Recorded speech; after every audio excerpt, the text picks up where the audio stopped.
Sacramento International Film Festival here at the MLK Celebration here with Tony Greenwell. And Tony, tell me what you're doing tonight. We are having the Martin Luther King Celebration dinner. It is our 20th anniversary. So many of these people have been here every year for 20 years. And I heard out in the crowd there are people that have been here 15, 16 out of the 20 years. So it's amazing. And tell me what your role in all of this is and how much of a setup this is to pull off every year. Well, it's a lot of work. It is a lot of work, but we have a lot of support and some great volunteers. We have a wonderful planning committee. It's an amazing event, and it's to keep the life and the legacy of Dr. King alive.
Ladies and gentlemen, please stand for the national anthem and Lift Every Voice anthem.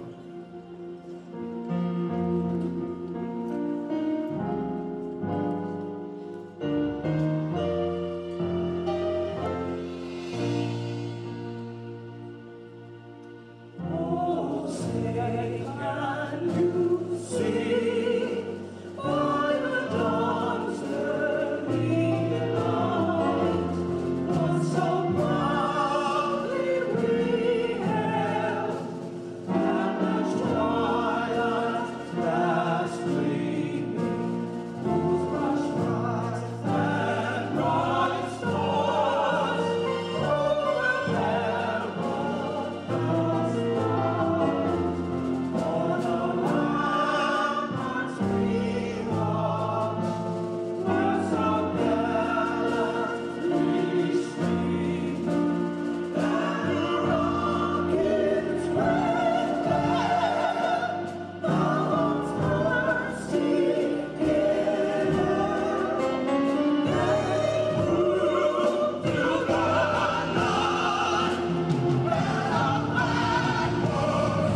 What do you think tonight is the significance particularly about this event? Well, what's on my mind this year is how in this wonderful community of Sacramento we both keep the peace and seek justice. The last year has been both a great year and a challenging year for our city. We made national headlines because of the shooting, police shooting of Stephon Clark. Unfortunate reason to make headlines, but nonetheless we dealt with it. And we will confront more issues relating to that over the months ahead. So I want to speak about how we both keep peace and seek justice, how we recognize generational pain, how we rightly criticize practices with the police department that must be criticized, at the same time how we don't attack police officers, how we seek justice, how we continue to invest in our lower income communities and make young people the centerpiece of everything we do in our city. So I want to give some voice tonight to those issues, because that's what's on my mind. Thank you so much, Edie. And thank you to all who have worked so hard over 20 years to make this dinner a very important part of our community work. I want to take my few welcome moments to say a little bit what's in my heart. Of course, tonight we celebrate the legacy of Dr. King, and Dr. King spent an adult lifetime telling us always to speak our truth and showing us always that keeping the peace and seeking justice are not opposing imperatives, for we can't have one without the other. True peace only comes when people who have been left out and left behind know that they are seen and heard. Dr. King brilliantly taught us that nonviolence does not mean inaction, that protest is not just okay, it is necessary. True justice only will happen in Sacramento when we can answer the question I asked last year in my State of the City address. Why should a third grader living in South Sacramento have any less of a chance in life than a third grader living in East Sacramento? Last week I stood with Sierra Health Foundation, Chet Hewitt, many community leaders to announce a modest investment, $650,000, with the good people from Comcast and the city, to make sure that our kids have 10 to 12 to 15 safe and enriching places to be every Friday night. And you know what? That's something pretty cool and something to celebrate, but I must tell you, it's not nearly enough.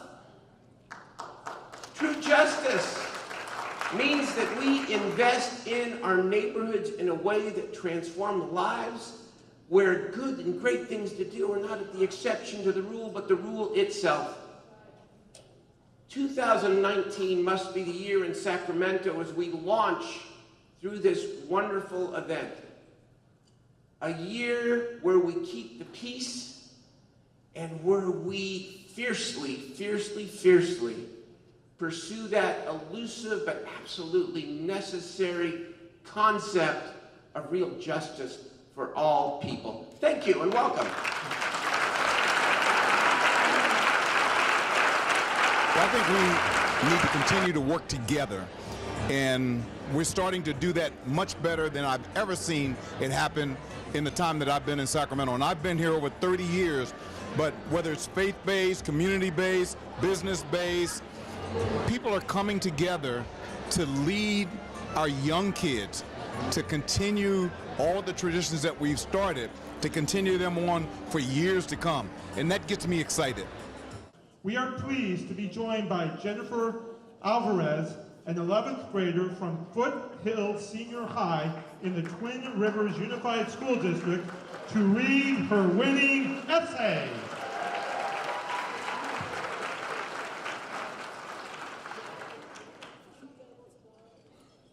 When I think of Dr. Martin Luther King Jr., I visualize an extraordinary man who believed mentoring to be an exceptionally constructive practice that people could greatly benefit from. In my personal opinion, mentors are wonderful people who happen to be all around us, even where we least expect them. Since I am the oldest of my siblings, I have to figure things out on my own and be proactive.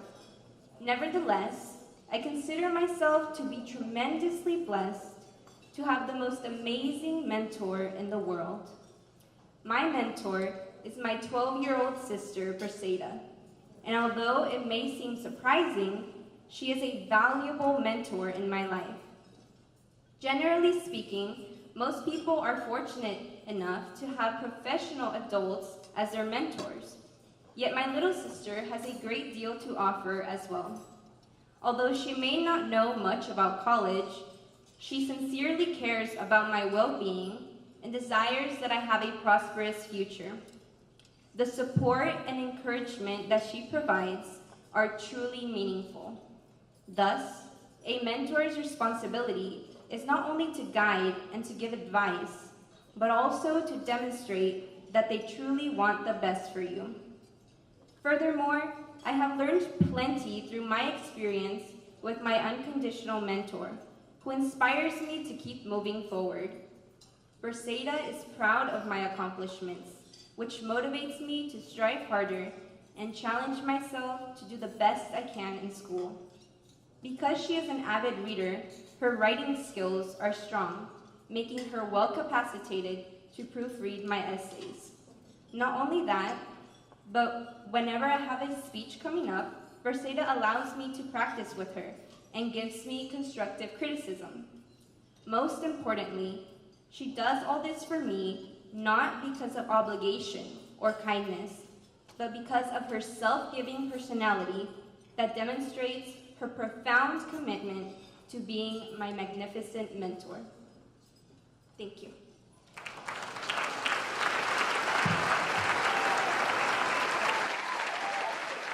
Right here in Sacramento, we have a Gospel Music Hall of Fame, an inductee in the Gospel Music Hall of Fame in 1999, but she started singing gospel music at the age of 4 in Berkeley, California.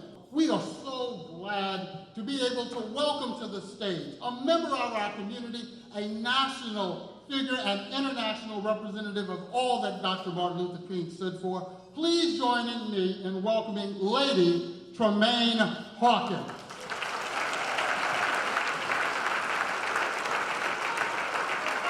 I'm going to take you down Tremaine's memory lane. Is that all right?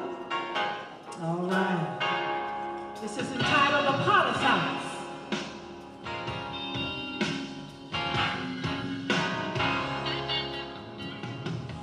In case you have fallen by the wayside of life, dreams and visions shattered, you're all broken inside. You don't have to stay in the shame that you're in, because the potter was to put you back together again. Oh, the potter wants to put you back together again. And in case your situation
Can I say it one more time?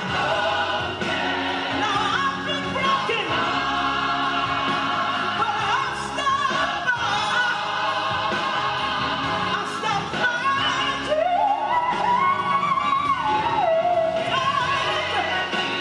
And my heart needed mending.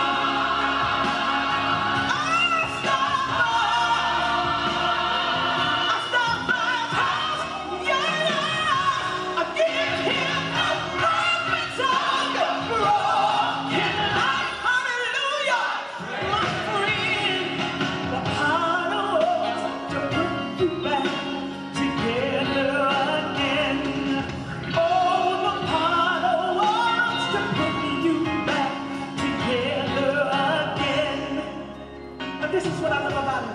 He'll give you joy. Yes. Unspeakable joy. And full of glory. And there is peace. How many looking for a little peace in your life? How many can use a little peace in your life tonight? There's peace. And this is what I love about it. There is love. You see, the Father will give you love. Love, unconditional love. But this is the best thing. There is salvation. Yes! I'm not ashamed of the gospel of Jesus Christ. But in the power of God to salvation, there is healing. I know somebody right now needs healing in their body, needs healing in their heart, needs healing in their soul. Yes! There is deliverance for any kind of habit. There is deliverance from sickness and pain. You find everything.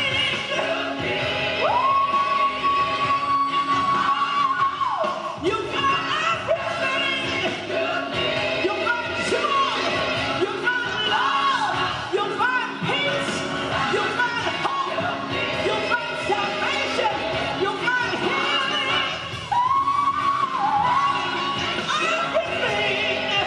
Everything you need. Hallelujah. The Father wants to put you back together again. Oh, the Father wants to put you back together again.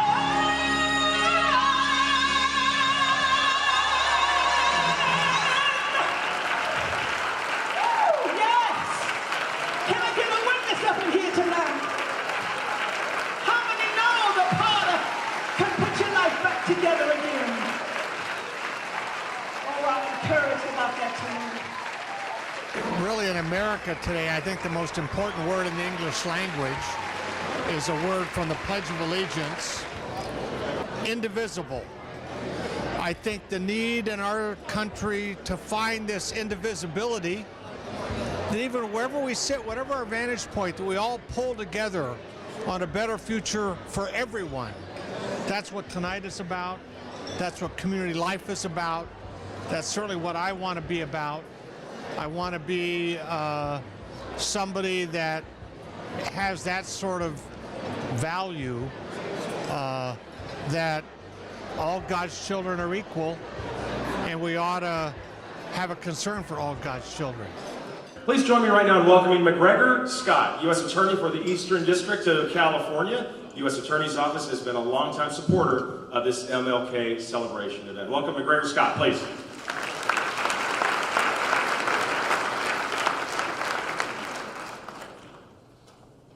Well, thank you very much. I may be the only person in the room who's grateful that Congresswoman Matsui is in Washington, D.C. And here's why.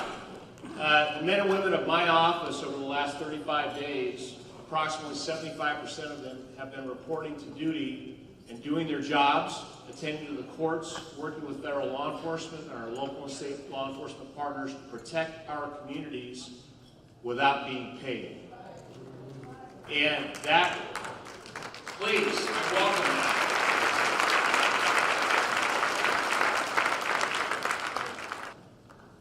I love coming to this event, and I'm very proud that my wife Jennifer is with me here tonight, because as I look across this room, I see America. Christians, Catholics, Jews, Hindus, whites, blacks, Asians, Indians, we all come together. We socialize, we share a vision of what our community can be to be better than it was yesterday, and it is today, but with the hope that it can be better tomorrow.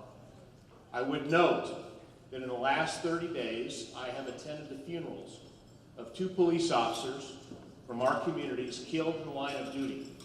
One named Singh and one named Corona.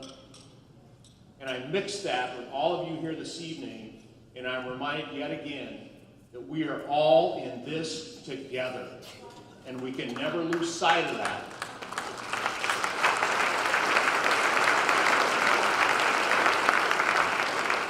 We share a vision, Dr. King's vision, of a better America for ourselves, for our children, where justice has meaning and good people pursue it every single day for all members of our society and our nation. I'm very pleased to be with you here this evening, and thank you very much for this opportunity. Let's bring our speaker to the stage, Dr. Kenneth B. Morris, Jr.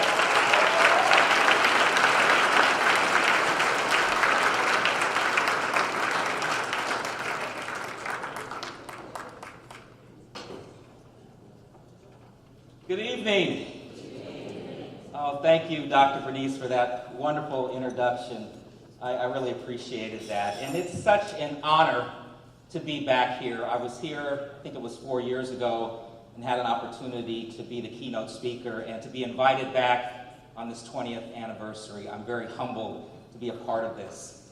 This has been a fantastic program. Never in my wildest dreams did I imagine that I would follow Lady Tremaine Hawkins. And she definitely made my temperature rise. I'm also very honored to follow these students and their essay winners. Frederick Douglass had a great quote. It's my favorite quote of his. He said, "It's easier to build strong children than to repair broken men."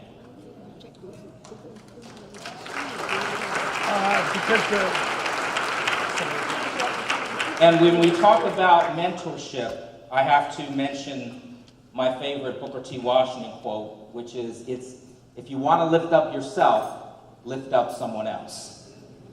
The introduction, I think I heard Dr. Bernice, did she say I'm the great-great-great-grandson of Frederick Douglass? It's 3 greats. And the great-great-grandson of Booker T. Washington. That's a whole lot of greats. Now, both of my ancestors understood from a very young age that knowledge is power. And they would say, "Frederick, where did you go to school? I need to know where you got your education." And having never spent one day of his life in a classroom, no formal education, he would respond on occasions, "My degree is written on my back."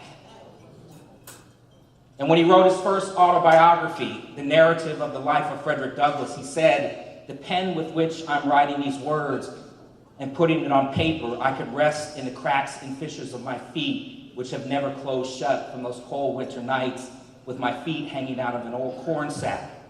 We're living at a time when we need the glorious light of truth. People who are willing to stand when others say, "Sit down." We need people committed to equality who will speak when others say, "Be quiet." It can be difficult to know how to face some of these overwhelming challenges. Let the words and life of Frederick Douglass show you the way. Thank you very much.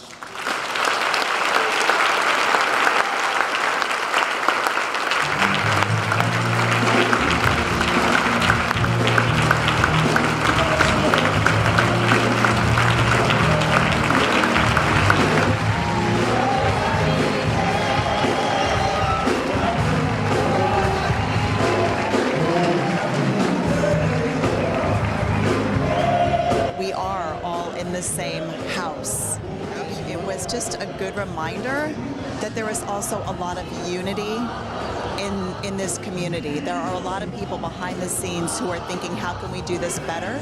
Well, you know, as I look across the room, I see multiple different aspects of life, and I think it's important that we all come together to really celebrate the bigger picture. We need to be a university that keeps our arms out there and be available for anyone. For me personally, I have 31,191 students. Every one of those students is crucial. Where the voices of the people have to always be heard, and they have to make sure that their voice is heard, and whatever it is that they're standing behind, whatever ordinance, whatever law, whatever they want to move forward to change, to have more equality for each and every one of us, we've got to be able to use that media in order to be able to get our voice to a much larger scale.